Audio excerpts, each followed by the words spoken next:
Have you ever wondered what your life will be like in a year from now, days from now, even a couple of months?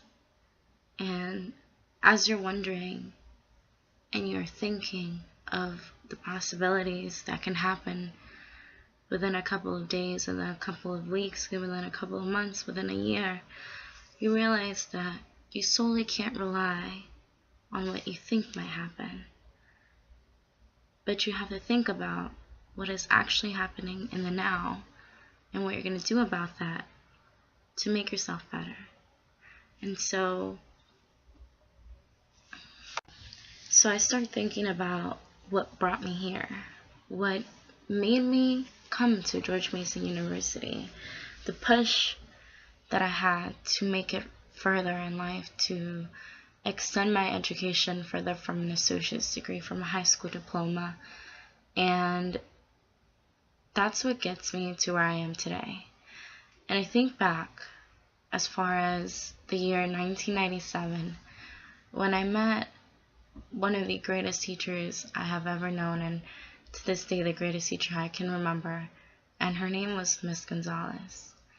She was my kindergarten teacher, and I remember this lady because she really impacted my life. And I've had people who ask me why. Why did she impact you so much? Like, you were little. How could you possibly remember? But the thing is that she impacted my life in such a way that she made me want to go to school, and she made me passionate to be at school. And when I was at school, she made me want to learn more and more, and she really basically triggered my want for education. And so that takes me back to why I wanted to be a teacher. I wanted to follow her footsteps. I wanted to one day make an impact, just as the impact she had on me, on another student, or maybe possibly even a lot of kids.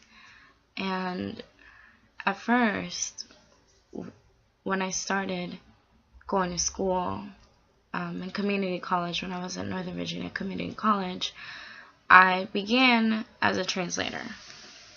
And as silly as it sounds, I wanted to learn how to translate in Arabic, because I wanted to go overseas and help people over there. And of course, the pay was always an aspect that I thought of. Like, they got paid great money to simply translate. But then, as I got into it, even though I did very well and I was able to say marhaban and salam alaikum and walaikum salam, and I was able to introduce myself, it was not the outcome I wanted. It wasn't what I really expected it to be. And so I changed it and went to business management, and I thought that I would get an associate's in business administration. But as I came to realize, business was not for me. I was in that class and I was bored out of my mind. I would just sit there and I would think, what am I doing here? I was so lost, and all these talk about infrastructure and all these different numbers, and it bored me. It really did. At this point, I was working at Planet Fitness, which is a gym in Manassas, and oftentimes a lot of people would come up to me and they would really respect the fact that I had a really caring personality, and I often made them feel like, they were a part of our gym, not just a member. And I had a lot of people who were coming up to me asking me if for any reason I would go into a teaching field. And a lot of times it stuck, because since I was little, I have always dreamed of being a teacher. But because of things that, materialistic things, I've always kind of shot that idea down. But eventually I realized that what is the purpose of getting paid hundreds and thousands of dollars if you're doing something that you don't love? And so that's when I began to pursue my teaching career. As I left Northern Virginia Community College after 5 years of being there, I finally really pushed towards my dream by entering George Mason University this fall in 2014. I was very skeptical at first because they tell you once you enter New Century College that it's going to be very different than when you used to, that there's no test, that it's basically pure essays, and if you are not up to that it might not be the program for you. So at first I was very skeptical, but I definitely do not take it back, and I would not choose any other program, as I have learned so much within just a semester. Much of the learning I had this semester had to do with the 8 NCC competencies, and at first I thought to myself, what are these 8 competencies really going to help me with in the future? But by the end of the semester, I started realizing how every single competency will play in and tie into my future as a teacher. And the first competency that we talk about is communication.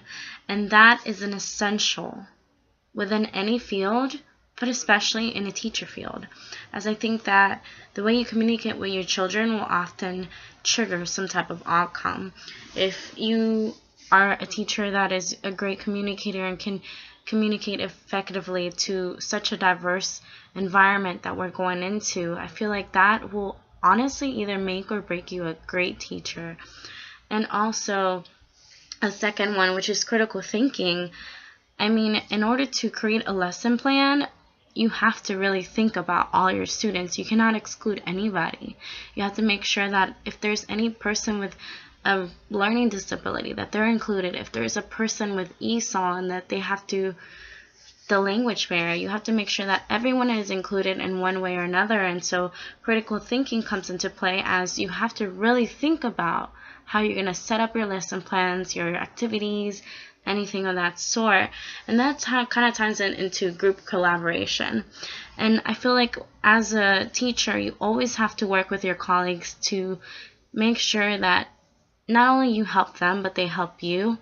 It's a teaching situation where all the teachers come together, and you yourself have to teach each other on what works best and what doesn't work for your students.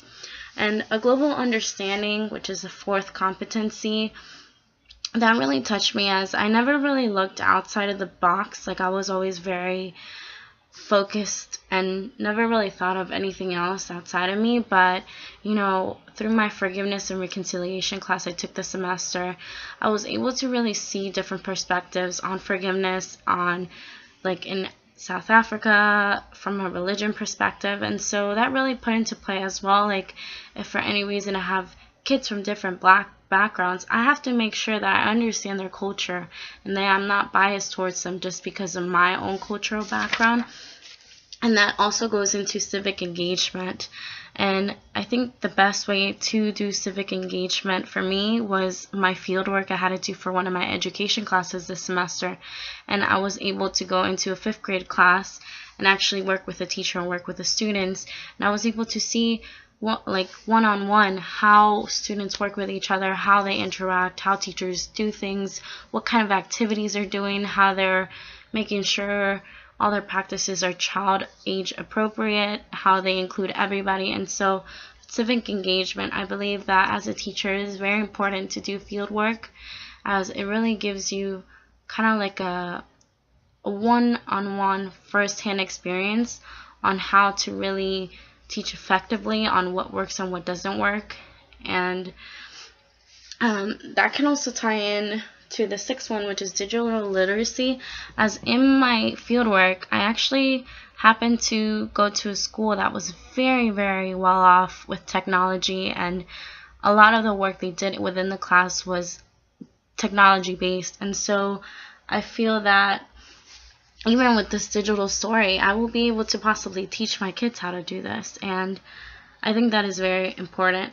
And also because kids are so creative nowadays, the aesthetic awareness competency number 7 will really play into part as to how I set up my classroom, how I display things for my kids so that they can actually grasp something out of it, how to make sure I put up their work so that their work is displayed properly, and last but not least, the well-being, making sure that not only my well-being is okay, but my future students. It is very important. I've seen, how one of our groups touched this semester on hunger. If a kid is hungry, they will not learn well. If a kid is tired, they will not learn well. So it's a lot of things to take into place and to take. So as a whole, all these 8 competencies really create a foundation by which to, for me, be a great teacher. It is a way that I will include every single one of my students and make sure that everything I'm doing in my classroom is catered to them and that I don't exclude anybody.